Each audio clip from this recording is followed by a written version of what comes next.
Hello and welcome to the Tip of the Week.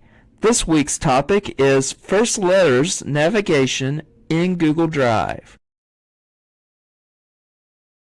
Google Drive is designed to work with keyboards, screen readers, braille devices, screen magnification, and more. Today, Google has improved accessibility by adding First Letters Navigation. First Letters Navigation enables users to quickly and easily navigate a list of items in Drive via key press.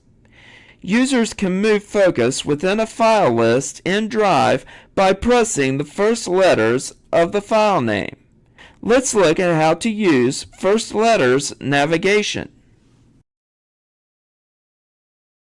Navigate to Google Drive. The file we will be searching for is Reports List. Click anywhere in the center of the Drive screen and type the first letter or first few letters of the file name, which is the letter R. And you will see it finds the files or folders quickly.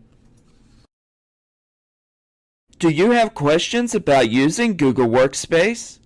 There are several resources available. The links and contact information are listed here.